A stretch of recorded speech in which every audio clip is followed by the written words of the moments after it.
नमस्कार दोस्तों, स्वागत है आप सभी का bankersarra.com के ऑफिशियल यूट्यूब प्लेटफॉर्म पे, जहाँ पे हम लोग आज इंग्लिश के फाउंडेशन सेशन में यहाँ पे जुड़े हुए हैं। भाई आप सबका बहुत बहुत शुक्रिया, तहे दिल से आप सबका भाई थैंक यू वेरी मच कि सुबह 8 बजे जो वोकैब के पर्टिकुलर सेशन में आप लोग आज 1000+ जो है नंबर्स में हमारे साथ जुड़े हुए थे। तो आपके इस ट्रस्ट का, आपके इस विश्वास का भी बहुत बहुत शुक्रिया। इसी तरीके से शेयर करते रहिएगा सेशंस को और ज़्यादा से ज़्यादा बच्चों को जो है हमारे साथ जोड़ते रहिएगा, ठीक है।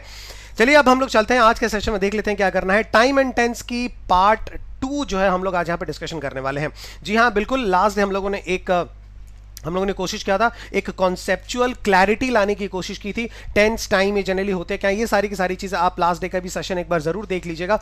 जो क्लैरिटी टेंस को लेकर के कुछ क्लैरिटी जो है वो चीज़ें आपकी आ जाएंगी दिमाग में कॉन्सेप्ट को लेकर के। आज जो हम लोग यहाँ पे करने वाले हैं रूल्स, स्पेशली हम लोग रूल्स और स्ट्रक्चर पे हम लोग आज बात करेंगे। टाइम और टेंस से रिलेटेड जो भी इंपॉर्टेंट रूल्स हैं और जो भी स्ट्रक्चर हैं टेंसेस के, वो हम लोग आज यहाँ पे बात करने वाले हैं। तो इक्वली क्या मोर इंपॉर्टेंट सेशन है ये, क्योंकि जाहिर सी बात है आज का जो रूल्स हम लोग करेंगे एग्जामिनेशन पॉइंट ऑफ व्यू की अगर हम बात करें तो आप इनसे आज के सेशन को डायरेक्टली जो है आप वहां पे रिलेट कर सकते हैं, ठीक है। चलिए स्टार्ट करते हैं, आगे बढ़ाते हैं। और ये 8 बजे का सेशन, बिल्कुल जिन बच्चों ने अभी तक नहीं देखा है आप सबसे ये रिक्वेस्ट है कि एक बार जल्दी से जाइए सेशन को देखिए और कॉपी पेन जो है वो नोटबुक ले करके बैठिएगा, ताकि आप जो इंपॉर्टेंट वर्ड्स वगैरह हैं, जो भी चीज़ें आप उनको नोट डाउन कर सकें और सेंटेंसेज में भी इनको इस्तेमाल करना सीखिएगा, ठीक है। और इसके आगे स्टार्ट करते हैं इंटरेस्टिंग फैक्ट्स के साथ। हर दिन कुछ ना कुछ आपके लिए इंटरेस्टिंग फैक्ट्स लेकर के मैं जरूर आता हूं। आज भी ये जो टेंस के जो एरर्स हैं वो इंटरेस्टिंग फैक्ट्स के साथ हम लोग स्टार्ट करते हैं।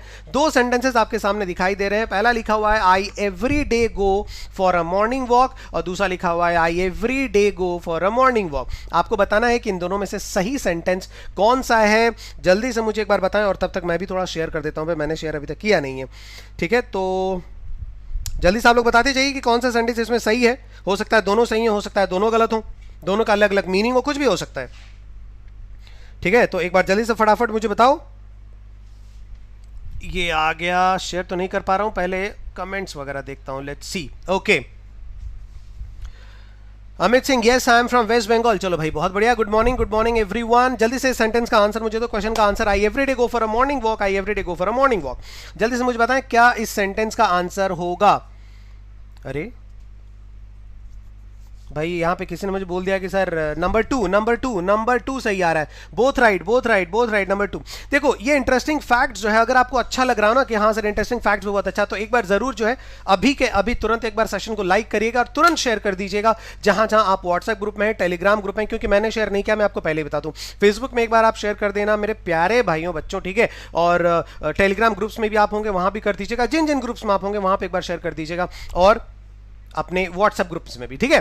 देखो पहला लिखा हुआ है I every day go for a morning walk, और दूसरा लिखा हुआ है I every day go for a morning walk. मैं आपको बता दूं ये वाला सेंटेंस सही है और ये वाला सेंटेंस गलत है। क्यों गलत है, ध्यान रखना, क्योंकि there is a difference between every day and every day, है ना। There is a difference between every day and every day, ठीक है। जैसे ये एवरी डे जो मैं यहां पे बोल रहा हूं, ये एवरी डे ये आपका एक क्या है, एडवर्ब है। ये आपका क्या है, ये एक आपका एडवर्ब। तो बेसिकली अगर हम बेसिक ग्रामर की बात कहें, बेसिक कॉन्सेप्ट की बात कहें, तो याद रखना एवरी डे ये एक एडवर्ब है, और एडवर्ब है तो जाहिर सी बात है सबसे पहले बेसिक हम लोगों ने क्या पढ़ा था, ये किसी वर्ब को ही मॉडिफाई करेगा। और ये जो एवरी डे है ये आपका क्या है, ये आपका एडजेक्टिव है, और ये जाहिर सी बात है एडजेक्टिव है तो ये किसी नाउन या प्रोनाउन को ये मॉडिफाई करेगा। ये बहुत जरूरत है ध्यान देने की। जैसे लिखा हुआ है कि आई एवरी डे, और एवरी डे के बाद क्या लिखा हुआ है यहाँ पे, गो, और गो आपका क्या है, वर्ब है। मैं जाता हूं मॉर्निंग वॉक को, मैं मॉर्निंग वॉक को जाता हूं। अब ये जो एवरीडे जो वर्ड है ये एक्चुअली किसको मॉडिफाई कर रहा है, और ज्यादा जाने के काम को मॉडिफाई कर रहा है। जाने के काम को एवरीडे मतलब ये आपको क्या बताता है, फ्रीक्वेंसी बताता है ना, फ्रीक्वेंसी कि जो मॉर्निंग वॉक पे जाने का काम है वो मैं कितने दफा करता हूं। तो जाहिर सी बात है हर दिन मैं करता हूं, तो मेरी जो फ्रीक्वेंसी है वो एवरीडे है। और फ्रीक्वेंसी किसकी होती है, आपको अगर याद होगा तो फ्रीक्वेंसी होती है एडवर्ब ऑफ फ्रीक्वेंसी होती है रूल्स में। एडजेक्टिव ऑफ फ्रीक्वेंसी तो नहीं होता, एडवर्ब ऑफ फ्रीक्वेंसी होता है। इसका मतलब ये जो एवरी डे है वो हो गया आपका एडवर्ब, क्योंकि ये वर्ब को मॉडिफाई करता है, ठीक है। और दूसरा एवरीडे ये एडजेक्टिव होता है। जैसे मैंने कहा कि मैंने कहा कि क्या कहा भाई, सास बहू, यस, सास बहू कॉन्फ्लिक्ट्स, सास बहू conflicts are everyday affairs, are everyday affairs. बहुत इंपॉर्टेंट समझा रहा हूं कुछ। अब ये देखो, ये अफेयर्स क्या है, ये आपका नाउन है। ये जो एवरीडे बता रहा, अब ये किसके बारे में बता रहा है, अब ये आपको अफेयर्स के बारे में बता रहा है। अब ये एवरीडे क्या हो गया, यहां पे एडजेक्टिव की बात हो गई, यहां पे बता रहा है कॉमन। मतलब क्या हो गया इसका, इसका मतलब हो गया कॉमन, रोजमर्रा के, ठीक है, मतलब इनफ्रीक्वेंट, मतलब इसका कोई वैल्यू नहीं है, ठीक है, मतलब not so much important. Ordinary जिसका मतलब होता है एवरीडे अफेयर्स, मतलब ऑर्डिनरी जो इवेंट बन गया, ऑर्डिनरी अफेयर बन गया, सिंपल सा बन गया, कोई इंपॉर्टेंट नहीं है। तो देखो एवरीडे का अगर एडजेक्टिव है तो मीनिंग इसकी चेंज हो जा रही है, सिंपल, ऑर्डिनरी इसकी मीनिंग हो जा रही है। लेकिन एवरीडे अगर वर्ब एडवर्ब है तो इसका मतलब होता है फ्रीक्वेंसी, बताता है हर दिन। ठीक है, मजा आया क्लास में, ये वाला समझ में आया, बिल्कुल इंटरेस्टिंग फैक्ट्स के साथ हम लोगों ने शुरू किया। ये वाले क्वेश्चन आज अपने फ्रेंड से पूछना और देखना कि वो आंसर सही दे पा रहे हैं। 100% श्योर है, मुश्किल आंसर देना, और आंसर सिर्फ आप ही लोग देंगे, और जबरदस्त तरीके से आंसर देना एकदम, ठीक है। ऑलराइट, तो चलो बस एक बार शेयर कर देना फटाफट, हम लोग आगे बढ़ते हैं। और आगे बढ़ने से पहले आप जान ले कि उड़ान बैच, जाहिर सी बात है 23 अप्रैल से ये बैच शुरू होने वाला है। और मुझे कहना ही चाहिए कि भाई आप लोग, बहुत सारे बच्चे जो हैं इनमें इस बैच को उन्होंने ज्वाइन किया हुआ है। मैं आपको पहले एक बात बता दूं, ये बैच जो है आपके फाउंडेशन को मजबूत करेगा, मैं पहले ही आपको बता दूं, ठीक है। आज वोकैब में मैंने फाउंडेशन के लिए एक एक्स्ट्रा वर्ड पढ़ाया था, आपको पढ़ाया था ना, underpinnings. So it will actually, we will focus on the underpinnings. हम लोग बिल्कुल फाउंडेशन के ऊपर हम लोग काम करेंगे, इंग्लिश के फाउंडेशन के ऊपर कंप्लीट थॉरो स्टडी करेंगे। जिसके भी इंग्लिश वीक है, ठीक है, चाहे वो एग्जाम का प्रिपेयर कर रहा हो या फिर ना कर रहा हो, दोनों ही के लिए ये बैच बहुत इंपॉर्टेंट, याद रखिएगा। 2 घंटे का ये सेशन होगा, 12 से 2, हर सेशन 2-2 घंटे का होगा, बहुत इंटरेक्टिव सेशन होगा। और आपको पता है कि मैं डाउट्स बहुत ज्यादा लेता हूं बच्चों के, ठीक है। और कोड इस्तेमाल करिएगा Y194। अगर आप कोड इस्तेमाल करते हैं ऐप पे जा करके, तो इस पर्टिकुलर बैच को आप 516 रुपीज में अवेल कर सकते हैं, ओनली 516, याद रखिएगा Y194। जल्दी से इस बैच को ज्वाइन करिए अगर आपने अभी तक ज्वाइन नहीं किया है तो, ठीक है।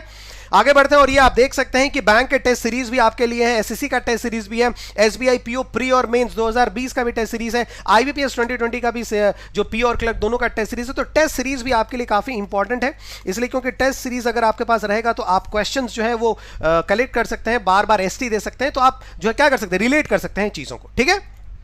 बस सेम कोड वही है, Y194। जैसे Y194 कोड आप अप्लाई करेंगे, देखेंगे कि बहुत मिनिमल एक प्राइस में आप इन टेस्ट पैक्स को जो है वो अवेल कर सकते हैं, ठीक है।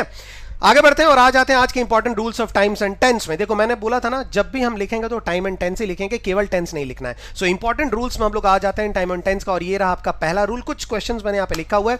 देखो सेंटेंस पहले क्या लिखा हुआ है, I am daily reading a newspaper, it is raining heavily each year during this time of summer. ठीक है, क्या लिखा हुआ है यहाँ पे, देखो पहले ध्यान दो कि I am daily reading a newspaper, और दूसरा लिखा हुआ है कि it is raining heavily each year during this time of summer. देखो ध्यान दो, हमेशा आप याद रखना, ये वाला सेंटेंस भी हमारा गलत है, ये वाला सेंटेंस भी हमारा गलत है।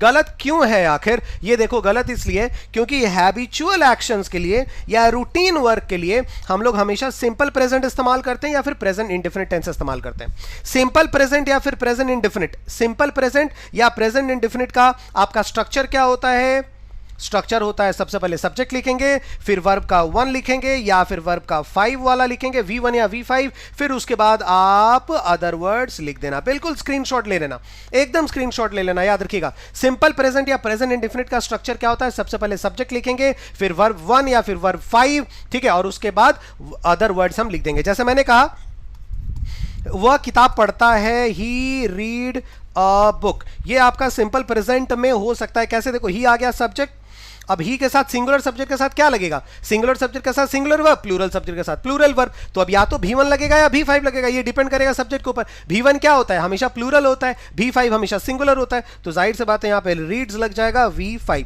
तो ये क्या हो गया आपका, ये आपका सिंपल प्रेजेंट या फिर प्रेजेंट इंडेफिनिट हो गया। ठीक है, तो यहाँ पे आई एम डेली रीडिंग जो लिखा हुआ है, ये जो आई एम डेली रीडिंग लिखा हुआ है, ये यहाँ पे डेली रीडिंग नहीं होगा, क्या हो जाएगा, I read a newspaper daily, या फिर आई डेली रीड अ न्यूज़पेपर, यहाँ पे सही हो जाएगा। Getting my point. क्यों, जितने भी हैबिचुअल एक्शंस वाले होते हैं वो सारे सेंटेंसेस जिसमें आपको अपने हैबिट्स बताने हो, कोई डेली रूटीन वाले वर्क बताने हो, डेली एक्सरसाइज वाले सेंटेंसेस बताने हो, उसको आप हमेशा किस में लिखेंगे, सिंपल प्रेजेंट टेंस में लिखेंगे। जैसे मैं एक सेंटेंस और दे रहा हूं, he is taking medicine, he is taking medicines.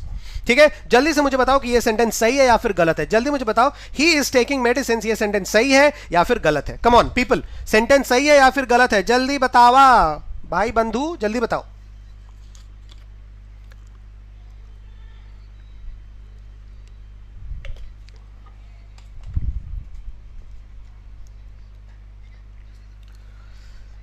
बताओ।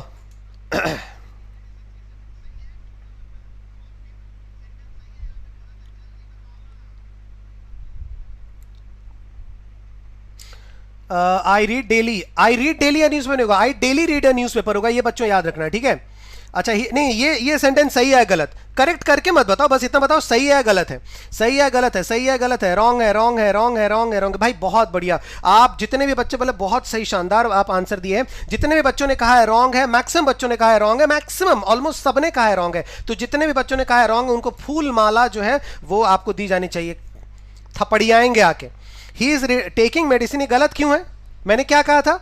अगर वो हैबिचुअल एक्शन है, अगर सेंटेंस में कुछ ऐसा वर्ड लिखा हुआ है जिससे पता चलता है कि वो हैबिचुअल एक्शन है, तभी उसको सिंपल प्रेजेंट में लिखेंगे। अदरवाइज वो सेंटेंस है ही इज टेकिंग मेडिसिन, वो मेडिसिन ले रहा है, बिल्कुल सही है भाई, कोई प्रॉब्लम नहीं है, बिल्कुल करेक्ट सेंटेंस है। लेकिन अगर मैंने यहां पे लिख दिया ईच डे या फिर डेली, कुछ ऐसे मैंने लिख दिया जिससे आपको पता चल गया कि अच्छा अब ये हमारा बन गया हैबिचुअल एक्शन, अब ये इज टेकिंग जो है वो गलत हो जाएगा और इसकी जगह टेक्स हो जाएगा। रटना नहीं है यार, मैंने कल बोला था ना, रटना नहीं है, समझना है।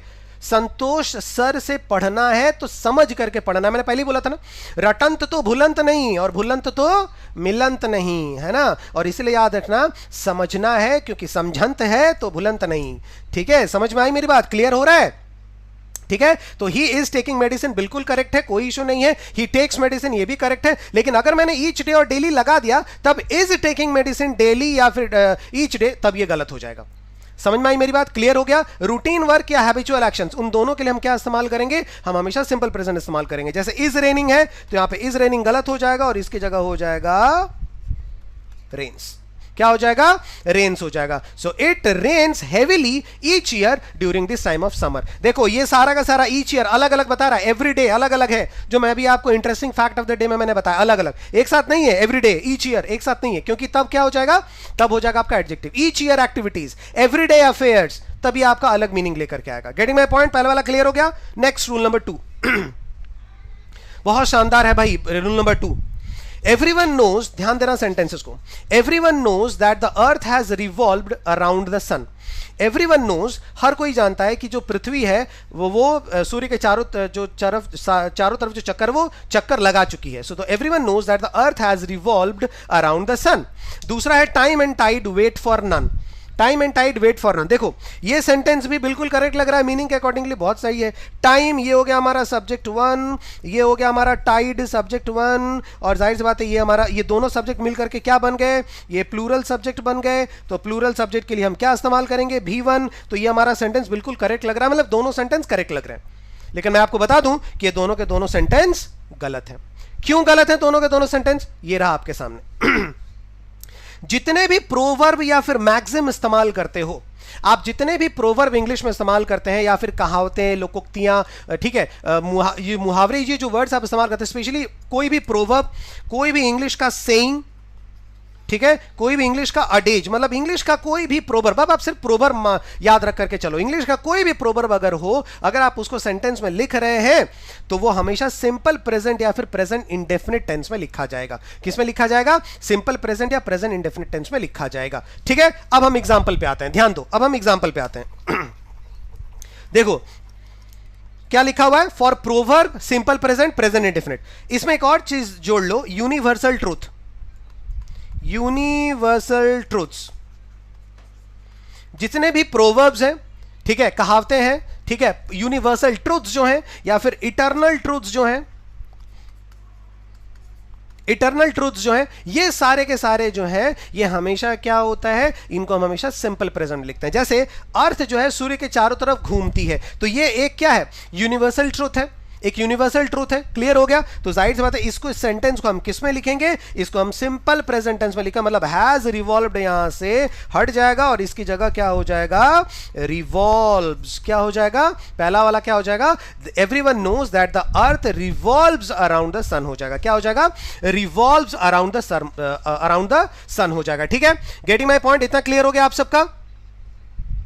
ठीक है, इतना क्लियर हो गया। सर नोवन और नन में क्या अंतर है? नोवन हमेशा सिंगुलर होता है और नन सिंगुलर और प्लूरल दोनों हो सकता है। देखो मैं यही बात बताता हूं, YouTube में जो है ना डाउट इतने ज्यादा नहीं हो पाता, आप खुद देख सकते हो, क्योंकि यहां पे मैं ज्यादा से ज्यादा कंटेंट और ज्यादा से ज्यादा जो है वो आपको एक्सप्लेन करने में रहता हूं। लेकिन आपके बैचेस में जनरली आपने पूछते थे ना सर क्या होता है, वहां पे आपके डाउट्स जो है वो जनरली सॉल्व हो पाते हैं, क्योंकि जाहिर सी बात आपके डाउट्स के लिए ही वो सारे बैचेस में लेकर के आता हूं। तो कोई टेंशन नहीं, यहां भी आप देख सकते हो, जो जैसे मेरी नजर पड़ती है आपके डाउट्स पे तुरंत मैं क्लियर करता हूं। तो इसलिए गलत मत समझो यार, ठीक है। तो पहला वाला क्लियर हो गया, अर्थ रिवॉल्व्स होगा, ठीक है। और दूसरा, भाई पहला तो क्लियर हो गया, लेकिन दूसरा देखो, टाइम एंड टाइड, समय किसी का इंतजार नहीं करता है, समय जो है किसी का भी इंतजार नहीं करता है। तो टाइम एंड टाइड, समय किसी का भी इंतजार नहीं करता, इस पूरे प्रोवर्ब का मीनिंग यही है। तो देखो टाइम एंड टाइड अगर हम देखते हैं तो जाहिर सी बात है ये प्लूरल सब्जेक्ट हो गया हमारा, टाइम और टाइड, ज्वार भाटा और समय।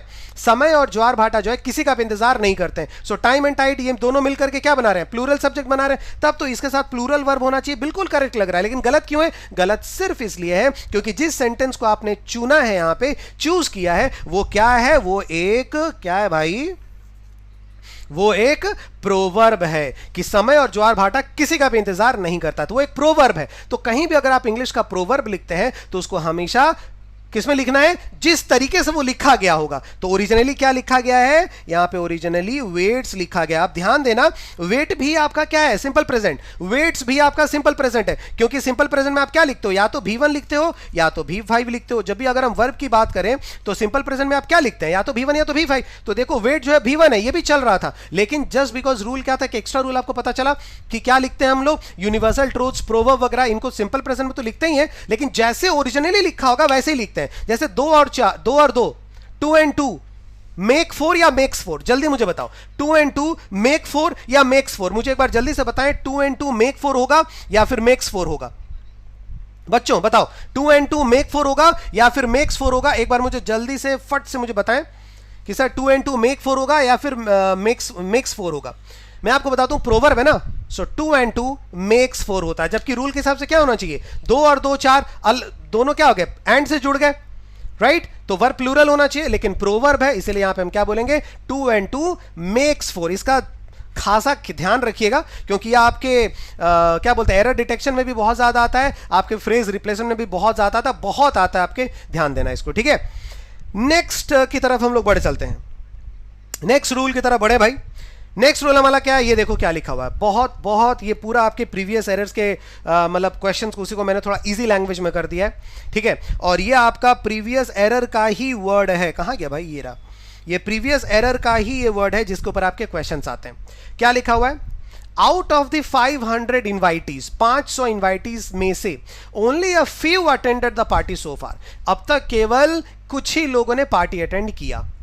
सो फार डॉक्टर्स सेव्ड, अब तक डॉक्टर्स ने जान बचाई, मोर देन 1000 लाइव्स, अब तक जो है डॉक्टर ने 1000 से भी ज्यादा जानें बचाई ड्यूरिंग दिस पैंडेमिक, इस पैंडेमिक, इस महामारी के दौरान, ठीक है।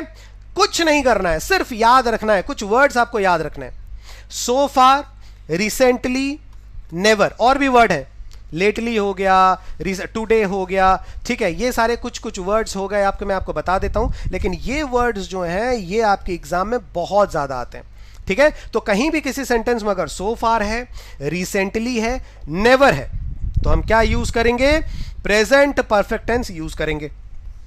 क्या यूज करेंगे, प्रेजेंट परफेक्ट टेंस। अब प्रेजेंट परफेक्ट टेंस का स्ट्रक्चर लिख लो, सब्जेक्ट होता है, उसके बाद प्रेजेंट है ये, तो जाहिर सी बात है हैज और हैव होगा, और उसके बाद वर्ब का थर्ड फॉर्म होगा, और उसके बाद आपका अदर वर्ड्स होगा। तो ये रहा आपका स्ट्रक्चर, किसका, प्रेजेंट परफेक्ट टेंस का। जैसे मैं अगर आपको एक बात बोलूं, प्रेजेंट परफेक्ट टेंस बनाओ एक, तो क्या बनेगा, आई हो गया सब्जेक्ट, आई के साथ आपका हैव लग गया, फिर वर्ब का थर्ड फॉर्म टेकन आ गया, आई हैव टेकन ब्रेकफास्ट,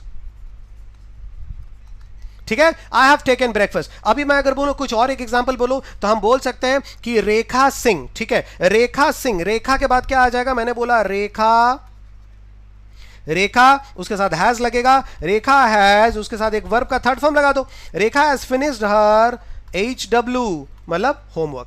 समझ में आई मेरी बात? तो ये सारे के सारे एग्जांपल क्या हो गए? प्रेजेंट परफेक्ट टेंस के एग्जांपल हो गए। ठीक है, तो बोल ये रहा है कि कहीं भी अगर सो फार लिखा हो, रिसेंटली लिखा हो, नेवर लिखा हो, यही तीन आपके एग्जाम में बहुत आते हैं और इनमें से भी सो फार तो एकदम छाया हुआ है आपके एग्जामिनेशन में। तो याद रखना, कहीं भी अगर सो फार आता है, रिसेंटली आता है, नेवर आता है, तो हमेशा क्या करते हैं हम लोग? प्रेजेंट परफेक्ट टेंस उसमें यूज करते हैं। जैसे आउट ऑफ द 500 इनवाइटीज, ये तो खत्म हो गया।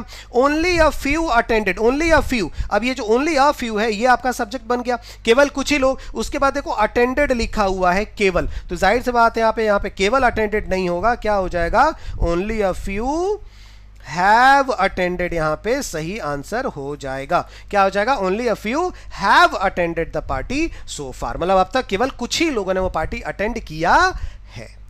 ठीक है, दूसरे वाले में देखो सो फार पहले ही में लिखा हुआ है, तो बिल्कुल सो फार आ गया, सोचो प्रेजेंट परफेक्ट टेंस होगा। प्रेजेंट परफेक्ट मतलब हैज या हैव में से कुछ लगाएंगे और वर्ब का third form. So doctor saved, ये सेव्ड है ना, ये वर्ब, तो ये सेव्ड यहां पे नहीं होगा, क्या हो जाएगा? इसकी जगह पे हो जाएगा डॉक्टर्स हैव सेव्ड। बिल्कुल एकदम इजी, इससे इजी कुछ और हो नहीं सकता, ये बिल्कुल इतना ही इजी है। ठीक है, so far doctors have saved more than 1000 lives during this pandemic. इतना क्लियर हो गया? ऑल राइट एवरीवन, सबका क्लियर हो रहा है भाई? सेशन को एक बार लाइक और शेयर जल्दी से जल्दी करते चलिए, मैं तो भाई भूल गया हूं। ठीक है, हम तो भाई शेयर नहीं किए, तो आप ही लोगों के ऊपर पूरा का पूरा जो पूरी नाव आप ही के ऊपर है। ठीक है, सही अगर सेशन लग रहा तो एक बार फटाफट लाइक करते चलिएगा, शेयर करते चलिएगा मेरे भाई बंधुओं, क्योंकि अभी तक हम लोग कितने बच्चे जुड़ चुके हैं? अरे यार ये क्या हो गया, यहां पे दिख क्यों नहीं रहा है कि कितने बच्चे जुड़ रहे हैं? आप लोगों को दिख रहा है क्या बच्चों कितने बच्चे जुड़ रहे हैं? बिकॉज यहाँ पे शायद आज कुछ प्रॉब्लम है स्ट्रीमिंग की। ठीक है, तो आप लोग मुझे बताते जाइएगा। ठीक है, तो शेयर भी जल्दी से जल्दी करिएगा, और जितने नए बच्चे जुड़ रहे हैं वो चैनल को सब्सक्राइब करते चलेंगे। ठीक है, चलो आगे बढ़ जाते हैं। ये देखो क्या लिखा हुआ है, बहुत इंपॉर्टेंट है ये। ठीक है, बहुत ही इंपॉर्टेंट है। मैक्स बहुत सारे क्वेश्चंस इस पर्टिकुलर रूल के ऊपर आ चुके हैं आपके एग्जामिनेशन में। ठीक है, बहुत सारे इंपॉर्टेंट रूल आपके एग्जामिनेशन में आ चुके हैं। देखो क्या बोला जा रहा है, mister Sharma is living in this flat for 2 years। Mister Sharma जो है पिछले 2 साल से इस फ्लैट में रह रहे हैं, है ना, पिछले 2 साल से इस फ्लैट में रह रहे हैं। दूसरा, Santosh sir teaches English since his graduation. Santosh sir जो है, मतलब हम जी नाचीज के बारे में बात हो रही है, तो संतोष सर जो है वो इंग्लिश पढ़ाते हैं, ग्रेजुएशन से ही वो इंग्लिश पढ़ाते हैं। इन दोनों सेंटेंसेस को देखने से आपको क्या पता चलता है? इन दोनों सेंटेंसेस को आपको देखने से, अगर मैं टाइम की बात कहूं, अगर मैंने बोला कि इन दोनों सेंटेंसेस को आप टाइम नहीं, आप वर्क के हिसाब से मुझे थोड़ा बताओ कि अगर मैं अमाउंट ऑफ वर्क की बात करूं, अमाउंट ऑफ वर्क की बात करूं, कि जिस भी चीज की यहां पे बात हो रही है, जिस भी इवेंट की यहां पे बात हो रही है, जिस भी एक्शन की यहां पे बात हो रही है, उस एक्शन के बारे में अगर हम लोग थोड़ा सा डिस्कशन करें तो हम लोग क्या पाएंगे? क्या ये एक्शन खत्म हो गया है, या फिर क्या ये एक्शन स्टार्ट अभी तक हुआ नहीं है, या फिर क्या ये एक्शन पास्ट में चला है और अभी भी चल रहा है, कब खत्म होगा कुछ पता नहीं। तो आप पाएंगे कि इन दोनों सेंटेंसेस में जिस एक्शन की बात कही गई है, इन दोनों सेंटेंसेस में जिस एक्शन की बात कही गई है, उसके स्टार्ट के बारे में तो हमें पता है, उसके स्टार्ट के बारे में तो हमें पता है, लेकिन उसके एंड के बारे में हमें पता नहीं है। उसके स्टार्ट के बारे में हमें पता है कि 2 साल पहले जो है मिस्टर शर्मा ने यहां पे रहना शुरू किया था। संतोष सर जो है, ठीक है, उन्होंने पढ़ाना कब शुरू किया था? ग्रेजुएशन से शुरू किया था, लेकिन उसके बाद खत्म कब किया वो पता नहीं। तो खत्म कब किया ये पता नहीं, इसका मतलब क्या हो रहा है कि वो काम अभी भी उनका चल रहा है, वो काम अभी भी उनका चल रहा है। इसका मतलब ये हो रहा है कि यहां पे उन एक्शंस के बारे में बात की गई है जो स्टार्ट हुए पास्ट में, जो कि स्टार्ट हुए हैं पास्ट में, और उसके साथ साथ अभी भी चल रहे हैं। मतलब स्टार्ट हुआ है पास्ट में और प्रेजेंट में भी चल रहा है और फ्यूचर में भी चल सकता है, क्योंकि पता नहीं कि वो कब तक चलेगा। तो ऐसे सारे एक्शंस, अब आपका रूल आ जा रहा है कि for any action that started in the past, जो कि पास्ट में शुरू हुआ and is still going on, और अभी भी वो चल रहा है, उसे हम लोग परफेक्ट कॉन्टिन्यूअस टेंस में यूज करते हैं। किसमें यूज करते हैं? परफेक्ट कॉन्टिन्यूअस टेंस में उसे हम लोग यूज करते हैं। अब परफेक्ट कॉन्टिन्यूअस टेंस का आप परफेक्ट कॉन्टिन्यूअस टेंस का आप क्या करेंगे? स्ट्रक्चर देखो क्या होगा। पहले तो आ जाएगा सब्जेक्ट, ठीक है, उसके बाद आपका क्या आ जाएगा? हैज, हैव या फिर हैड। अब प्रेजेंट अगर है तो आप हैज हैव लगाओगे, पास्ट अगर है तो हैड लगाओगे। उसके बाद आपका क्या आ जाएगा? बिन आ जाएगा। फिर कॉन्टिन्यूअस है तो जाहिर सी बात है वर्ब आईएनजी के बगैर तो ये कॉन्टिन्यूअस हो नहीं सकता, ठीक है।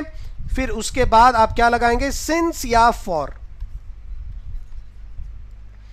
ठीक है, क्या लगाएंगे, सिंस या फॉर, और उसके बाद आप यहां पे लगाएंगे अदर वर्ड्स। समझ में आई बात, क्लियर हो गया। सिंस या फॉर लगाएंगे और उसके बाद आप अदर वर्ड्स लगाएंगे। जैसे कि मैंने कहा आई, अब देखो हैज अब हैड में से लगाना है, एम इज एम आर में से नहीं लगाना है, जबकि वर्ब का आईएनजी के साथ इज एम आर भी लगता है, ठीक है, इज एम आर भी लगता है, लेकिन यहां पे क्या लगाना है, हैज अब हैड लगाना है। तो आप कुछ भी लिख दो, आई हैव के बाद आपने बिन लिख दिया और उसके बाद वर्ब का आईएनजी लगाना है। तो मान लेते हैं मैं क्राइंग लिख दे रहा हूं, आई हैव बिन क्राइंग मतलब मैं रो रहा हूं, ठीक है, आई हैव बिन क्राइंग। उसके बाद सिंस या फॉर, तो मान लेते मैंने सिंस लगा दिया, आई हैव क्राइंग सिंस 1947, मैं 1947 से रो रहा हूं, इसका मतलब मैंने 1947 में रोना स्टार्ट किया था और तब से रो रहा हूं और 2019 आके 20 आके हो गया, अभी भी रो रहा हूं।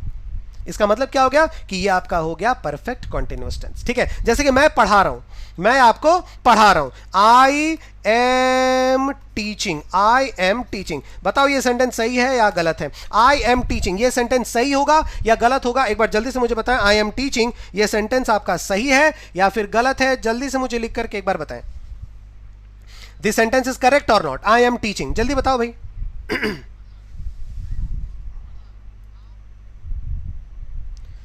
प्रदीप कुमार ये गलत है, संतोष सर है, टीच्ड इंग्लिश नहीं होता है, टीच्ड तो वैसे भी होता ही नहीं है। सिंस और फॉर मैं बता रहा हूं वो आएगा, जितेंद्र सर थोड़ा थांबा बता रहा हूं, ठीक है। आई एम टीचिंग ये सही होगा या गलत होगा, जल्दी बताओ। I teach, I have been teaching, तुम लोग खोपड़ियां उड़ा देंगे हम। अरे आई एम टीचिंग क्यों नहीं सही हो सकता भाई, मैं पढ़ा रहा हूं। क्या इस सेंटेंस को देख आपको पढ़ने से पता चल रहा है कि मैंने पास्ट में कब स्टार्ट किया था, ऐसा कुछ पता चल रहा नहीं। आई एम टीचिंग ये भी तो हो सकता है कि मैंने अभी से शुरू किया, अभी प्रेजेंट से मैंने पढ़ाना शुरू किया, लेकिन वो कंटिन्यू है। परफेक्ट कॉन्टिन्यूअस आप कब लगाओगे, जब परफेक्ट का भी एक सेंस होगा कि ऑलरेडी आपने काम जो है वो शुरू किया है लॉन्ग पास्ट में और अभी भी काम चल रहा है। So I am teaching is absolutely correct, लेकिन उसके साथ अगर टाइम आ गया, मतलब आप ये समझिए, अगर मैं आपको समझा करके बोलने की बात अगर कहूं तो परफेक्ट कॉन्टिन्यूअस में हमेशा टाइम होता है और प्लस वर्ब का आईएनजी दिया हुआ रहता है। मतलब क्या रहेगा, कहीं भी किसी भी सेंटेंस में अगर कॉन्टिन्यूअस वर्ब का आईएनजी और उसके साथ कोई टाइम है, जैसे खेलना, 5 बजे से खेल रहा हूं, ठीक है, मैं खेल रहा हूं, करेक्ट है, कोई प्रॉब्लम नहीं है, इज एम आर लगा के इस्तेमाल करो, लेकिन 5 बजे से, 2 दिन से, जनवरी से, 1980 से मैं हंस रहा हूं, इस तरीके के कोई भी सेंटेंसेस अगर है तो फिर हम उसको परफेक्ट कॉन्टिन्यूअस में यूज करेंगे। समझ में आ रही मेरी बात, क्लियर हो रहा है। जैसे यहां देखो, mister Sharma is living in this flat, अगर सिर्फ यहीं तक होता तो सेंटेंस ये बिल्कुल करेक्ट था, कोई भी प्रॉब्लम नहीं, मिस्टर शर्मा इस फ्लैट में रह रहे हैं, कोई प्रॉब्लम नहीं। लेकिन देखो ये वर्ब आईएनजी के साथ यहां पे टाइम आ गया, 2 साल से ले रहे हैं, तो जाहिर सी बात ये जो इज है यहां पे हट जाएगा और इसकी जगह क्या आ जाएगा, हैज बीन, ठीक है। अब संतोष सर पढ़ाते हैं, क्या बोलोगे, संतोष सर ग्रेजुएशन से इंग्लिश पढ़ाते हैं, नहीं ना, आप ये बोलोगे ना संतोष सर ग्रेजुएशन से इंग्लिश पढ़ा रहे हैं, आप यही हमेशा बोलेंगे। देखो यहां पे टीचर्स सही होता अगर ये वहां पे सेंटेंस कंप्लीट होता, संतोष सर टीचर्स इंग्लिश कंप्लीट, लेकिन कब से, ग्रेजुएशन से, इसका मतलब शुरुआत मैंने की है ग्रेजुएशन से, जब मैं ग्रेजुएशन कर रहा था तब से मैंने इंग्लिश पढ़ाना शुरू किया और अभी तक मैं पढ़ा रहा हूं। इसका मतलब ये टीचर्स जो है यहां भी गलत है और यहां पे इसका परफेक्ट ग्रामेटिकल जो आपका सेंटेंस होगा वो हो जाएगा हैज बिन टीचिंग। समझ में आ रही है मेरी बात, क्लियर हो गया, ठीक है, क्लियर हुआ। अब इसके ऊपर, इस रूल के ऊपर बहुत सारे सेंटेंसेस आपके एग्जाम में आए हैं, बहुत सेंटेंसेस आपके एग्जाम में आए हैं, इसलिए ध्यान देना इस पर्टिकुलर रूल की तरफ, ठीक है। बहुत ज्यादा सेंटेंस आपके एग्जाम में आया, तो एक बार इसका स्क्रीनशॉट ले लो, मैं आपको एक एग्जाम का सेंटेंस देने जा रहा हूं, ठीक है, स्क्रीनशॉट ले लो। देखो आया था कि mister Roy who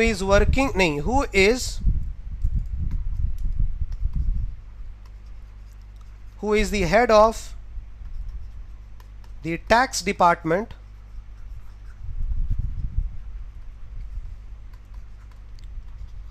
is working here for 10 years कर देते हैं, ठीक है। Mister Roy who is the head of tax department is working here for 10 years। अब मुझे जल्दी से बताओ इस सेंटेंस में एरर कहां है, आप सबको यहां पे बताना है इस पर्टिकुलर सेंटेंस में एरर कहां पे है। कम ऑन बच्चों, जल्दी, इस सेंटेंस में कहां पे एरर है आपको मुझे बताना है कि वेयर डज द एरर लाई। ठीक है। और बच्चों पता नहीं, देखो 650 जो है वो अभी आपके लाइक्स हैं, तो जाहिर सी बात है इसका मतलब इतना तो है कि कम से कम जो है वो 650 बच्चे यहाँ पे अभी तक हो चुके हैं, ठीक है। लेकिन जब क्लास स्टार्ट हुई तो लगभग 800 के आसपास थे, इसका मतलब अभी दिखाई तो नहीं दे रहा है। तो जल्दी से सेशन को एक बार शेयर करिएगा, क्योंकि टेंस के रूल्स वाले सेंटेंसेस हैं, इक्वली इंपॉर्टेंट है। अब इस टाइम पे आपके लिए कोई शनिवार और रविवार कुछ नहीं होता। जब हम लोग शनिवार रविवार नहीं मान रहे हैं तो आप लोग भी मत मानो भाई, है ना। तो जल्दी से जल्दी एक बार फटाफट शेयर कर दीजिएगा पर्टिकुलर सेशन को, ठीक है। और इसका मुझे आंसर बताते जाएं कि इसका आंसर क्या होगा। सर इज द एरर है, हैज बीन वर्किंग होगा, हैज बीन वर्किंग होगा, फॉर नहीं होगा। अच्छा चलो ठीक है, अभी फॉर वाला मत सोचो, ठीक है। देखो मैंने क्या कहा, मिस्टर रॉय जो कि टैक्स डिपार्टमेंट के हेड हैं, मिस्टर रॉय जो कि टैक्स डिपार्टमेंट के हेड हैं। इसका मतलब क्या हो रहा है कि अब इस सेंटेंस में ये इज जो है बिल्कुल करेक्ट है। क्यों? क्योंकि मैंने ऐसा तो नहीं कहा कि टैक्स डिपार्टमेंट के हेड है 3 साल से, 2011 से, मैंने ऐसा तो नहीं कहा। मैंने सिर्फ आपसे इतना कहा कि टैक्स डिपार्टमेंट का हेड है। तो कहीं से ये पता चल रहा है कि कितने साल से, ऐसा कुछ तो नहीं है। तो पहला वाला इज करेक्ट है। लेकिन दूसरा देखो, वो यहां काम कर रहे हैं, यहां पे वो काम कर रहे हैं, 10 साल से काम कर रहे हैं। इसका मतलब सेकंड वाला जो ये वाला जो वर्किंग है उसमें टाइम भी ऐड है, तो ये इज यहां पे नहीं होगा और इसकी जगह हो जाएगा हैज बीन वर्किंग। समझ में आ गई बात? क्लियर हो गया? ठीक है। अब आते हैं बात आपके सिंस और फॉर की तरफ। देखो सिंस आ गया और फॉर आ गया। सिंस हमेशा होता है फिक्स्ड टाइम के लिए, फिक्स्ड टाइम के लिए, जैसे कि 1947, मतलब नेम ऑफ अ टाइम अगर लिखा गया होगा, जैसे साल का नाम, महीने का नाम, दिन का नाम, ठीक है। अगर ये सब लिखा गया होगा, जैसे साल का नाम 2020, 2010, 1947, इस तरीके का। दिन का नाम मंडे टू लेकर के संडे के बीच में कोई भी दिन का नाम। ये आपका मंथ का नाम जनवरी से लेकर के दिसंबर तक कोई भी मंथ का नाम, ठीक है। अगर ये नाम अगर लिखा गया हो और ओ क्लॉक अगर हो, 7 बजे, 8 बजे, 10 बजे, 7 o'clock, 12 o'clock, ये सब अगर लिखे गए हो तब भी हम सिंस यूज करेंगे। अगर कहीं पे चार जो पहर होते हैं, मतलब टाइम्स ऑफ अ डे जो होते हैं, सुबह, दिन, शाम और रात, मतलब मॉर्निंग, इवनिंग, आफ्टरनून और नाइट, इनके साथ भी हम हमेशा क्या लिखते हैं? सिंस लिखते हैं। मतलब हम क्या लिखेंगे? मॉर्निंग हो गया यहाँ पे, ठीक है, नाइट हो गया, इवनिंग हो गया, ठीक है, आफ्टरनून हो गया। इन सब के साथ क्या लिखेंगे? हम लिखेंगे सिंस। कुछ और वर्ड्स होते हैं जैसे चाइल्डहुड, ठीक है, यूथ, ठीक है, इन सब के साथ भी हम जनरली क्या लगाते हैं? हम सिंस लगाते हैं। और फॉर कब लगाते हैं? फॉर हम हमेशा तब लगाते हैं जब ड्यूरेशन ऑफ टाइम की बात होती है, ड्यूरेशन ऑफ टाइम की बात होती है। जैसे 5 घंटे से पढ़ रहा हूं, 5 घंटे से पढ़ रहा हूं, तब क्या होगा? For 5 hours. 5 बजे से पढ़ रहा हूं, फॉर सिंस 5 o'clock होगा। 5 दिन से खेल रहा हूं, फॉर 5 days होगा। 5 घंटे से खेल रहा हूं, फॉर 5 hours होगा। 5 बजे से खेल रहा हूं, सिंस 5 o'clock होगा। सुबह से पढ़ रहा हूं, सिंस मॉर्निंग होगा। बचपन से पढ़ रहा हूं, सिंस चाइल्डहुड होगा, ठीक है। तो ड्यूरेशन ऑफ टाइम इसके लिए भी आता है और एजेस के लिए भी आता है। सिंस एक और वर्ड के साथ इस्तेमाल होता है, लॉन्ग, बहुत दिनों से, सिंस लॉन्ग, फॉर लॉन्ग नहीं बोलते हैं, ठीक है। और एजेस के साथ भी सदियों तक, सदियों से ये याद किया जा रहा है। सो फॉर एजेस क्या बोलेंगे? For ages. सिंस एजेस हम नहीं बोलेंगे, ठीक है। तो स्क्रीनशॉट इसका एक बार जल्दी से फटाक से ले लो भाइयों, स्क्रीनशॉट इसका आप सारे लोग एक बार जल्दी से लिख लो। और बिल्कुल मैंने सही कहा था, 800 प्लस बच्चे यहाँ पे एक बार देख रहे हैं बच्चों, तो जल्दी से फटाफट सेशन को एक बार शेयर कर देने का। और सारे नए बच्चे सब्सक्राइब कर दीजिएगा एक बार चैनल को, ठीक है। आगे बढ़ते हैं। नेक्स्ट रूल यहां पे देखो क्या बोला गया है भाई। नेक्स्ट रूल आपका बोला गया है, unfortunately his uncle had died yesterday in a road accident. कल ही मैंने आपको बताया था कि केवल एक सेंटेंस अगर है, एक ही क्लॉज अगर है, सेंटेंस तो एक ही होगा, लेकिन उस पूरे सेंटेंस में अगर एक ही क्लॉज है तो फिर उसको कभी भी हम पास्ट परफेक्ट में नहीं लिख सकते। क्यों? मैंने आपको बताया था ना, 10 किलोमीटर अगर कहीं पे मार्केट है तो उस मार्केट पे जाने के लिए पहले आपको 2 किलोमीटर, 3 किलोमीटर, 4, 5 ऐसे होकर के आपको जाना पड़ेगा। तो जाहिर सी बात है यहां पे क्या बोला गया है, पास्ट परफेक्ट टेंस के बारे में यहां पे बात हुई है कि कभी भी अगर एडवर्ब ऑफ पास्ट टाइम लिखा गया हो, कहीं भी अगर एडवर्ब ऑफ पास्ट टाइम लिखा गया हो, मतलब 2 रूल आप ध्यान में रखना। पहला रूल कि किसी भी सेंटेंस में अगर केवल एक ही क्लॉज हो तो हैड के साथ V3 नहीं आएगा। मैं खाना खा चुका हूं, अच्छा तुमने खाना खाया? हाँ सर मैंने खाना खा लिया था। सो I ate लिखोगे, I had eaten नहीं लिखोगे, ठीक है। हाँ ये बोल सकते हो आपके खाने से पहले मैंने खा लिया था, तब देखो 2 क्लॉज है ना, मैंने खाना खा लिया था और आपके खाने से पहले, तो 2 क्लॉज है, तब आप कंपेयर करके लिख सकते हैं had eaten, I had eaten before you ate, इस तरह से लिख सकते हैं। लेकिन अगर केवल एक ही क्लॉज है, कभी नहीं आएगा, पास्ट परफेक्ट में कभी भी नहीं आएगा। ये पूरा गलत है, ग्रामर कहता है ये गलत है, ठीक है। अब देखो और दूसरा रूल इससे related, adverb of past time अगर हो, कहीं भी एडवर्ब ऑफ पास्ट टाइम अगर हो, मतलब कि कहीं भी अगर action of time of action अगर लिखा गया हो, टाइम ऑफ एक्शन अगर कहीं पे मेंशन हो, एडवर्ब ऑफ पास्ट टाइम, इसका मतलब कि वर्ब के साथ अगर उसका टाइम मौजूद हो, adverb of past time, yesterday लिखा गया हो, कोई ईयर का नाम लिखा गया हो, जैसे मैंने बोला आई हैव पास्ड ग्रेजुएशन, ये सही है, कोई इशू नहीं। आई पास ग्रेजुएशन, ये भी सही होगा, कोई प्रॉब्लम नहीं है। I pass graduation, I have pass graduation, बिल्कुल सही है। लेकिन अगर मैंने बोल दिया आई पास ग्रेजुएशन या फिर आई हैव पास ग्रेजुएशन इन 2015, जैसे ही मैंने टाइम लगा दिया, पास्ट टाइम का जो एडवर्ब होता है, मतलब कोई भी जो एक्शन है उसका टाइम अगर मैंने मेंशन कर दिया कि कितने यस्टरडे हो गया या फिर आपका इन 2015 हो गया, last year, last day, last month, ये लास्ट के साथ कुछ भी अगर ऐड होगा, इस तरीके के एक्सप्रेशंस अगर कहीं पे लिखे हुए हो, तब ये हैव पास्ड आपका गलत हो जाएगा, आपका केवल पास्ट सही होगा। ठीक है, मतलब हम क्या करते हैं, एडवर्ब ऑफ पास्ट टाइम मतलब टाइम ऑफ एक्शन अगर कहीं लिखा हुआ है तो हम सिंपल पास्ट यूज करते हैं, मतलब कि सिर्फ वर्ब का सेकंड फॉर्म इस्तेमाल करते हैं। समझ में आई बात? क्लियर हो गया? सिर्फ वर्ब का सेकंड फॉर्म, जैसे unfortunately his uncle had died yesterday, तो यस्टरडे लिखा हुआ है टाइम ऑफ एक्शन, इसलिए यहां पे हैड डाइड यहां पे नहीं होगा, केवल डाइड यहां पे सही हो जाएगा। दूसरा देखो, इट वॉज सरप्राइजिंग, ये बिल्कुल आश्चर्यजनक बात थी, banks had reduced there base rate last year, तो देखो लास्ट ईयर लिखा हुआ है, अब चाहे लास्ट ईयर लिखा गया हो, लास्ट ईयर लिखा गया ना हो, अगर एक ही क्लॉज है तो भी आपका हैड रिड्यूस्ड नहीं होगा, यहां पे आपका सही क्या होना था, रिड्यूस्ड वर्ब का सेकंड फॉर्म, सिर्फ यही सही होना था। बहुत इंपॉर्टेंट है ये रूल, बहुत इंपॉर्टेंट है बच्चों, ध्यान देना, it is very important rule. ठीक है, समझ मेरी बात आ रही है? क्लियर हो गया कि जब भी कभी एडवर्ब ऑफ पास्ट टाइम लिखा हुआ हो, हम उसके साथ हमेशा सिंपल पास्ट या पास्ट इंडिफरेंट टेंस इस्तेमाल करते हैं, मतलब वर्ब का सेकंड फॉर्म। ठीक है, देखो आज तो है सैटरडे है, रूल 5 हो चुका है। मंडे को याद रखना मेरे बच्चों, मंडे को ऑन मंडे जो है हम लोग एरर्स प्रैक्टिस कर रहे हैं बेस्ड ऑन किस पे, वर्ब एंड टेंस पे। ठीक है, वर्ब एंड टेंस पे हम लोग एरर करेक्शंस प्रैक्टिस करेंगे, तब इनका एप्लीकेशन आपको समझ में आ जाएगा। केवल एकदम ताबड़तोड़ 25 एरर करेक्शंस हम लोग प्रैक्टिस करेंगे आपके वर्ब्स और एरर से। 25 एरर करेक्शंस एक सिंगल वीडियो में, एक ही वीडियो आप देखेंगे तो सारे रूल्स आपके रिकैप हो जाएंगे, याद रखिएगा। मंडे को सुबह 10 बजे। ठीक है, नेक्स्ट रूल की तरफ बढ़ चलते हैं, और ये रहा नेक्स्ट रूल। देखो क्या बोला गया, कुछ खास नहीं है इसमें। It is high time the government has considered a new scheme. ठीक है, समय आ गया है, गवर्नमेंट जो है कंसीडर करे एक नई स्कीम को।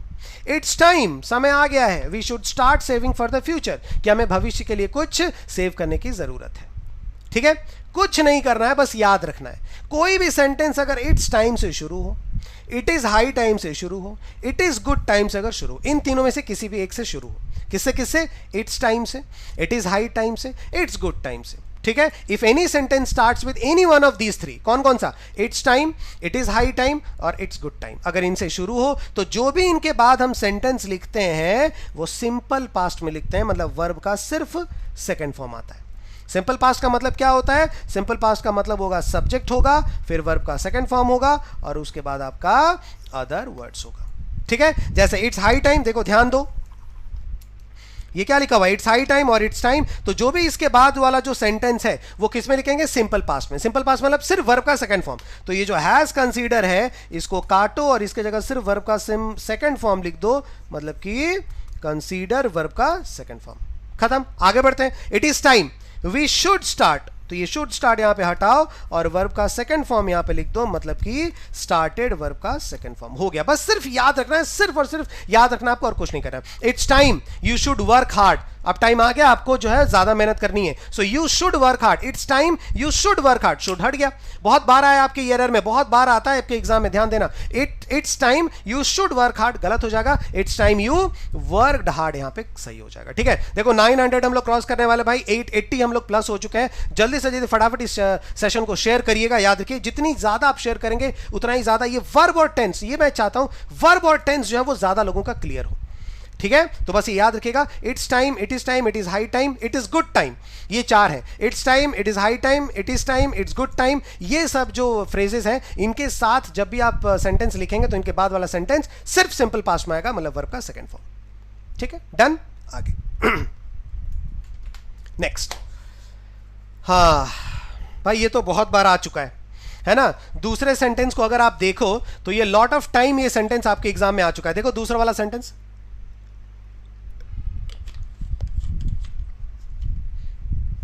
है ना, मेरे स्टेशन पहुंचने से पहले गाड़ी छूट चुकी थी, है ना, एक ये सेंटेंस। और डॉक्टर के पहुंचने से पहले मरीज मर चुका था, ठीक है। The train had left before I reach the station, the patient had died before the doctor arrive, doctor केम। ये दोनों सेंटेंस घिसे पिटे सेंटेंसेस हैं जो आपके मतलब क्या बोलते हैं उसे, ग्रामर बुक्स में जनरली आप पाएंगे, हमेशा जनरली आप पाएंगे, हर वक्त जगह कभी भी अगर वर्ब के और टेंस के रूल्स होंगे तो ये दोनों सेंटेंसेस आपके फाउंडेशन के रूप में हमेशा दिए हुए रहते हैं। क्यों आखिर ऐसा होता है, ध्यान दो। When two actions happened in the past, when two actions happened in the past, we use past perfect with the action which happened first। मतलब क्या बोला गया, जब भी दो एक्शन पास्ट में हो रहे हो, इसका मतलब जब भी दो एक्शंस पास्ट में हो रहे हो, इसका मतलब किसी भी सेंटेंस में अगर दो वर्ब है और वो दोनों पास्ट में हो रहे हो, इसका मतलब दोनों किस फॉर्म में होंगे, वर्ब के सेकंड फॉर्म में। इसका मतलब किसी भी सेंटेंस में अगर अब तुम पा रहे हो कि दो वर्ब हैं और उन दोनों जो वर्ब हैं वो सेकंड फॉर्म में लिखे गए हैं और एक ही घटना के बारे में आपका डिस्क्रिप्शन किया गया है, दोनों सेकंड फॉर्म में लिखे गए हैं, तो याद रखना उनमें से किसी एक वर्ब को पास्ट परफेक्ट में यूज करना पड़ता है। मतलब कि हैड प्लस V3 में यूज करना पड़ता है। किसको यूज करना पड़ता है, उसको जो कि पहले हुआ, जो काम उसमें से पहले होता है, पहले फिनिश होता है, उसको हम लोग हैड प्लस V3 में लिखते हैं। जैसे मैंने अगर बोला कि I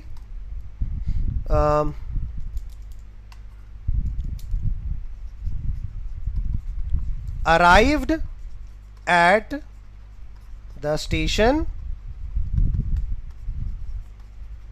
before you called me. आपके कॉल करने से पहले जो है मैं स्टेशन पहुंच चुका था। तो देखो यहां पे एक वर्ब आया, कौन, सेकंड फॉर्म में। यहां पे एक वर्ब आया, कौन सा, सेकंड फॉर्म में। तो एक ही सेंटेंस में दो वर्ब के सेकंड फॉर्म में, और एक ही सेंटेंस में अगर दो वर्ब के सेकंड फॉर्म है तो हमने क्या बोला था, जो भी काम इसमें से पहले फिनिश होता है उसको पास्ट परफेक्ट में ले जाना। पहले कौन सा काम हुआ, कॉलिंग या अराइविंग। पहले मैं पहुंच गया, उसके बाद उसने कॉल किया, तो उसके कॉल करने से पहले ही मैं पहुंच गया, मतलब अराइव्ड काम पहले हो रहा है। तो इसको किस में ले जाएंगे, इसको ले जाएंगे हम पास्ट परफेक्ट में, मतलब कि हैड प्लस V3 में। तो जाहिर सी बात है यहां पे अराइव्ड का क्या हो जाएगा, यहां हो जाएगा हैड अराइव्ड। समझ में आई बात, क्लियर हो गया। सेंटेंस में आओ।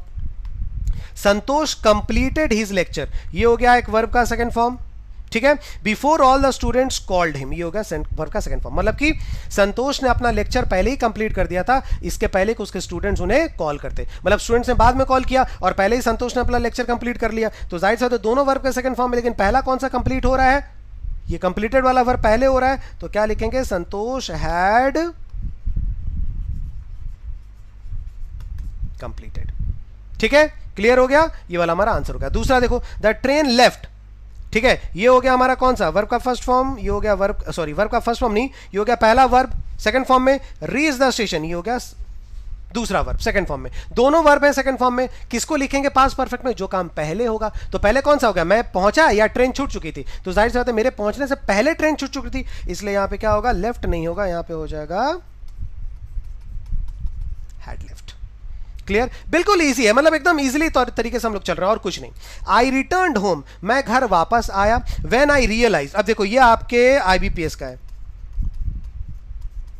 सेंटेंस मैंने थोड़ा सा चेंज कर दिया है, ठीक है, IBPS क्लर्क का है। क्या बोला गया, मैं घर वापस आया, आई रिटर्न्ड होम, घर वापस आया। व्हेन आई रियलाइज, जब मैंने रियलाइज किया, that I forgot to bring my wallet, कि मैंने अपना वॉलेट लाना ही मैं भूल गया हूं, है ना। तो देखो 3 वर्ब है, तो 3 हो चाहे 4 हो चाहे 2 हो चाहे 10 हो, आपको सिर्फ मतलब सिर्फ 2 वर्ब से लेना देना है, सिर्फ जो कि सेकंड फॉर्म में हो। अगर एटलीस्ट 2 वर्ब भी सेकंड फॉर्म में है तो आप ये रूल अप्लाई करना, ठीक है। देखो अब यहां पे 3 वर्ब सेकंड फॉर्म में, तो जो भी इनमें से पहले हुआ होगा उसको आप किस में लिखोगे, पास्ट परफेक्ट में। तो रिटर्न पहले किया या रियलाइज पहले किया या पहले भूल गया, तो जाहिर सी बात है पहले भूला, फिर रियलाइज किया, फिर घर वापस आया, तो जाहिर सी बात है ये फॉरगॉट यहां पे नहीं होगा, इसकी जगह क्या हो जाएगा,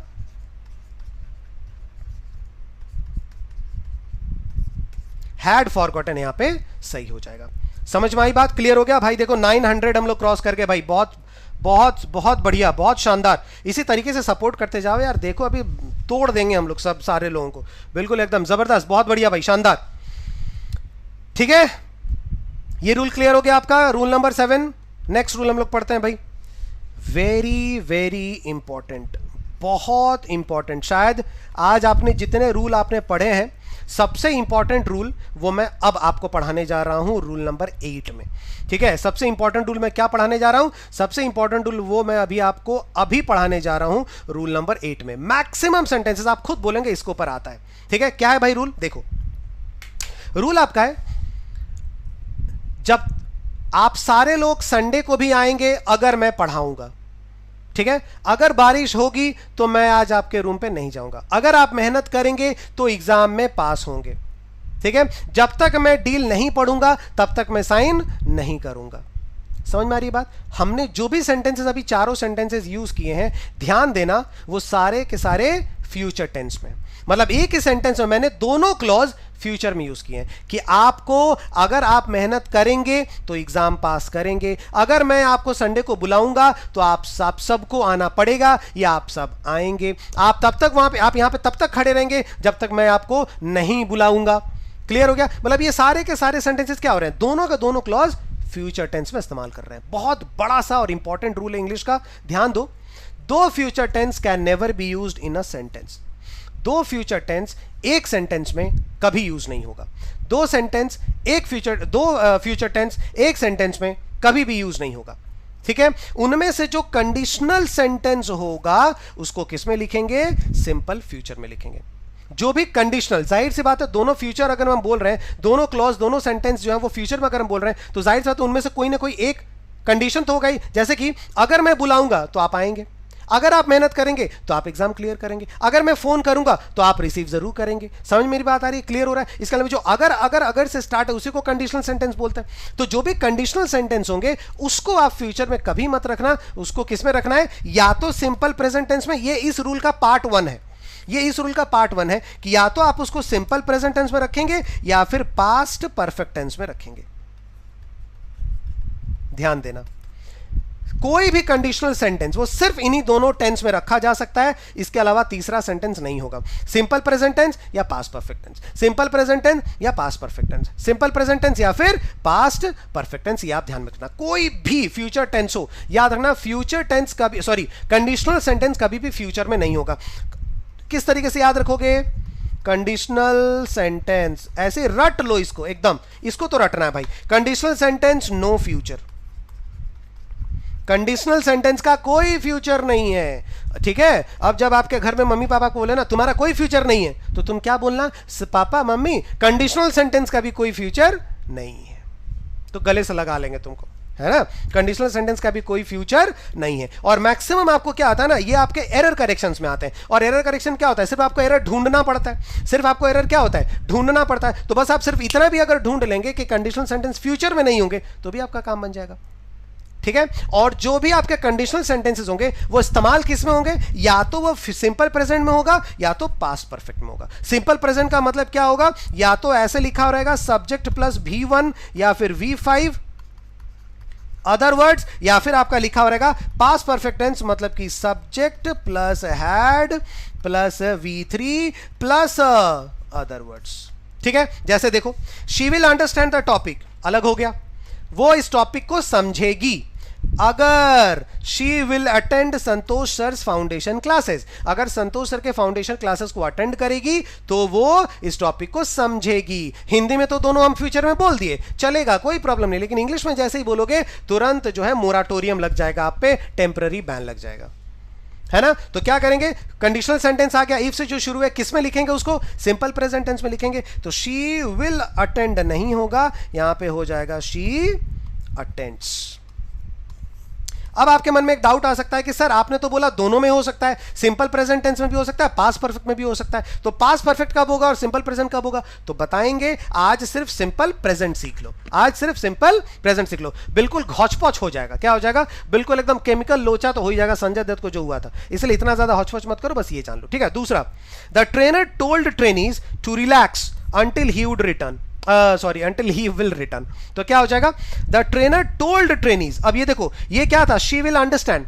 अब ये क्या था, द ट्रेनर टोल्ड ट्रेनीज, ठीक, टू रिलैक्स। ट्रेनर ने क्या कहा, अपने ट्रेनीज को बोला कि आप लोग रिलैक्स करो, अंटिल, जब तक, ही विल रिटर्न, जब तक कि वो नहीं आ जाएगा, ठीक है, तब तक आप सब रिलैक्स करें। इसका मतलब कि the trainer told trainees to relax until, अब यहां से कंडीशन शुरू हुआ कि अगर वो आएगा नहीं, अगर वो नहीं आता तो आप लोग रिलैक्स करो, जब तक वो नहीं आएगा। ये कंडीशनल सेंटेंस हो गया, ध्यान रखना, ठीक है। अंटिल, तो जाहिर सी बात यहां पे विल रिटर्न यहां पे नहीं होगा, गलत हो जाएगा। क्या हो जाएगा, अंटिल ही, ये भी फ्यूचर टेंस है ना, फ्यूचर टेंस है तो विल रिटर्न तो होगा ही नहीं, जाहिर सी बात है, क्योंकि कंडीशनल है। तो क्या हो जाएगा, अंटिल ही रिटर्न्स। मैंने बोला था ना रिटर्न्स, लेकिन चूंकि ये पास्ट टेंस है तो यहां पे क्या हो जाएगा, ये भी आपका पास्ट टेंस हो जाएगा, अंटिल ही रिटर्न। अब आप बोलोगे सर इसका मतलब सिंपल पास्ट भी हो सकता है, तो याद रखना सिंपल इसका रूल है सिंपल प्रेजेंट। अब यहां से सेंटेंसेस अलग अलग होते गए, सेंटेंसेस अलग अलग होते गए। यहां से क्या हो गया, ये रूल एक्चुअली क्या था कि दो फ्यूचर टेंस एक में नहीं रहेंगे, तो यहां तो दो फ्यूचर टेंस नहीं है, यहां तो एक आपका है, द ट्रेनर ने कहा told trainees to relax until he will return, है ना, अंटिल ही विल रिटर्न। तो अगर आप यहां पे ही विल तो ऐसे भी गलत है, क्यों, क्योंकि अगर वुड रिटर्न होता तो फिर हम सोच सकते थे सही है गलत है। ये रूल बेसिकली इस रूल के लिए, इस सेंटेंसेस के लिए याद रखिएगा कि दो फ्यूचर सेंटेंसेस जो हैं, दो फ्यूचर वाले क्लॉजेज जो हैं वो एक सेंटेंस में नहीं होंगे। Getting my point. इस रूल के ऊपर हम लोग बहुत सारे क्वेश्चन करेंगे, जो आपका सिंपल प्रेजेंट वाला भी रहेगा, पास्ट परफेक्ट वाला भी रहेगा, तो वो सारे के सारे आपके क्लियर हो जाएंगे, टेंशन लेने की जरूरत नहीं है, बिल्कुल टेंशन की जरूरत नहीं है, ये आप ध्यान में रखना, ठीक है। इसके ऊपर हम लोग प्रैक्टिस करेंगे, तुम टेंशन नहीं आ रहे यार, डोंट वरी, ठीक। नेक्स्ट और एक लास्ट रूल आप लोग देख लो, सिर्फ याद रखना है आपको। देखो क्या लिखा हुआ है, I have been adoring her for the voice which she is gifted with, the government is believing that we can overcome this crisis. Meaning अगर निकालोगे ना तो बिल्कुल सही लगेगा, जैसे आई हैव बीन अडोरिंग, मैं काफी तारीफ कर रहा हूं, मैं, ठीक है, मैं तारीफ कर रहा हूं उसकी, ठीक है, मैं उसकी काफी तारीफ कर रहा हूं, फॉर द वॉइस, उसकी आवाज के लिए मैं उसकी बहुत तारीफ कर रहा हूं, जो उसे बिल्कुल गिफ्ट में मिला है ईश्वर से। दूसरा क्या था, गवर्नमेंट इज बिलीविंग, अब गवर्नमेंट जो है विश्वास कर रही है, गवर्नमेंट विश्वास कर रही है। क्या गलत लग रहा है भाई, कोई गलत नहीं लग रहा है, लेकिन अंग्रेजी ग्रामर जो है ना, अंग्रेजी ग्रामर जो है वो थोड़ा सा अलग ही है। वो अब क्या कह रहे हैं, वो ये कह रहे हैं कि अडोर हो गया, एडमायर हो गया, बिलीव हो गया, रिलाई हो गया, ट्रस्ट हो गया, होप हो गया, ये सारे वर्ब, सिर्फ इतने ही नहीं है, बहुत सारे वर्ब्स हैं, ठीक है ना, बहुत सारे वर्ब्स हैं। तो इस रूल का सिर्फ ये एक झांकी है, याद रखो कि अडोर है, एडमायर है, बिलीव है, रिलाई है, ट्रस्ट है, होप है, लव है, LOVE, है ना, लव है, ये सारे वर्ड्स, अंडरस्टैंड हो गया। देखो कितना हम लोग गलत इस्तेमाल करते हैं, कितना गलत। अच्छा आप समझ रहे हो ना, आप सब समझ रहे हैं, यस सर हम सब समझ रहे हैं, I am understanding, we are understanding, मैं समझ रहा हूं, वी आर अंडरस्टैंडिंग, ये सब गलत है। क्यों, क्योंकि कभी भी कॉन्टिन्यूअस फॉर्म में नहीं आएगा, इनको कभी भी हम ING फॉर्मेट में नहीं लिख सकते। ING को छोड़ करके बाकी किसी भी फॉर्मेट में लिखो, जैसे आई हैव बीन अडोरिंग है तो ये वाला चेंज हो जाएगा, लिखो I adore, I have adored, I adored, ठीक है, आई विल अडोर, कुछ भी आप लिखो, लेकिन अडोरिंग जो वर्ड है कंटिन्यूअस फॉर्म में आप इन्हें नहीं लिख सकते। जैसे कि मैं अगर बोलूं कि मैं आपसे काफी प्यार करता हूं, तो आप लोग जो बोलते हो, आप लोग क्या बोलते हो कि I love you, she loves her, she loves he, sorry, ठीक है, शी लव्स हिम, इस तरीके से, ठीक है। तो आई लव यू कहते हो ना, आई एम लविंग यू तो नहीं कहते हो। अब बोलोगे सर लविंग तो इस्तेमाल होता है मैकडोनल्ड्स में, लविंग इट, तो वो उसका पंच लाइन, वो उसका बॉटम लाइन। अब ऐसी ही बात नहीं है कि कल जाना मैकडोनल्ड में और जाकर के सीधा वो लविंग वाला जो काटना, बोले नहीं दिस इज ग्रामेटिकली रॉन्ग, अब ये मत करना वहां पे, वो बिल्कुल अलग है, क्योंकि वो क्या है, वो आपका किस तरीके से इस्तेमाल हुआ है, वो बिल्कुल प्रोवर्ब है, प्रोवर्ब नहीं, वो बिल्कुल बॉटम लाइन है, वो उस कंपनी का अपना लाइन, व्यक्तिगत लाइन है, प्रॉपर लाइन की तरह इस्तेमाल हुआ है वो, है ना। तो ये आप याद रखिए, जैसे सी है ना, क्या बोलोगे, सी, वहां क्या चल रहा है, मैं सब देख रहा हूं, मैं सब देख रहा हूं, आई एम सीइंग एवरीथिंग, गलत हो जाएगा, आई कैन सी होगा, या फिर I see everything what is going on, इस तरीके से आप बोलेंगे, है ना। ध्यान से सुनना, आप क्या बोलोगे, आप क्या बोलते हैं, हाँ सर हम ध्यान से सुना, आप क्या बोलते हो, yes sir we are hearing, नहीं बोलते ना sir, yes sir we are listening. Hearing क्यों नहीं बोलते, क्योंकि हियर भी एक ऐसा वर्ब है जिसके साथ हम ING नहीं लगाते हैं, ठीक है भाई, क्लियर हो गया। अभी 9:50 के आसपास हम लोग पहुंच गए भाई, शुक्रिया, बहुत बहुत शुक्रिया आप सबका।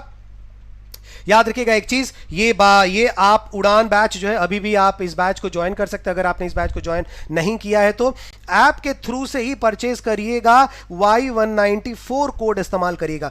ऐप के थ्रू से Y194 कोड इस्तेमाल करिएगा तो 35% का डिस्काउंट मिल रहा है और 516 जो रुपीस में आप इस बैच को ज्वाइन कर सकते हैं। बहुत कुछ है इस बैच में, याद रखिएगा आपके फाउंडेशन, मजा आएगा। मैं अब कुछ बोल नहीं रहा हूं, मजा आएगा, बस मेरे ऊपर भरोसा रखना। 23 अप्रैल से इस बैच की जो है शुभारंभ होने जा रहा है, ठीक है। जबरदस्त तरीके से हम लोग स्टार्ट करेंगे, ठीक है। तो जिन्होंने एडमिशन ले लिया, ज्वाइन कर लिया, भाई बहुत बढ़िया, सिर्फ इंतजार करिए कब शुरू होगा। जिन्होंने ज्वाइन नहीं किया वो जल्दी से ज्वाइन करें, और जिन्होंने ज्वाइन कर लिया वो काइंडली रेफर जरूर करें अपने दोस्तों को, फ्रेंड्स को, कलीग्स को, जो भी हैं एस्पिरेंट्स, अगर कहीं ग्रुप्स में पढ़ रहे हैं तो एक बार रेफर जरूर करिएगा, ठीक है। इसके अलावा बैंक्स, एसएससी, ये सारे टेस्ट पैक भी आप देख रहे हैं, इनको भी आप ऐप के थ्रू ही Y194 कोड से आप जरूर जो है आप एनरोल करें, क्योंकि टेस्ट सीरीज आपके एनालिसिस के लिए काफी ज्यादा इंपॉर्टेंट होता है। क्वेश्चंस रहेंगे तो आप जो है कहीं से भी पढ़ करके आप उनको क्या कर पाएंगे, टेस्ट में आप उन्हें अच्छे से प्रैक्टिस कर पाएंगे। तो ये काफी जरूरी है, बहुत ही नॉमिनल प्राइस में आपको टेस्ट सीरीज मिल सकते हैं। Y194 कोड ये इस्तेमाल करना मत भूलिएगा। 12 बजे से आज का सेशन आशीष सर का भी आ रहा है, याद रखिएगा 12 बजे से आशीष सर का सेशन वीकली एमसीक्यू लेकर के आएंगे। क्या लेकर आएंगे? Weekly MCQ, 75 top weekly MCQ लेकर के आएंगे। तो 12 बजे के सेशन में भी उनके साथ जुड़ना है, ठीक है। बस भाई, सेशन अगर अच्छा लगा हो तो एक बार जाते जाते शेयर जरूर कर देना मेरे भाई। शेयर 100% करना, याद रखिएगा। जिन्होंने शेयर किया या नहीं किया एक बार फटाफट फिर से शेयर कर देना, क्योंकि मैंने तो नहीं किया है, ठीक है। और कमेंट करना जरूर कि ये सेशन आपको कैसा लगा, ठीक है। Thank you very much. कल मिलते हैं, कल तो नहीं, मंडे को आप सबसे मुलाकात होगी सुबह 8 बजे एडिटोरियल में, और फिर 10 बजे एरर्स में टेंस और वर्ब पेस्ट। ऑलराइट, चलिए, thank you very much and God bless you everyone.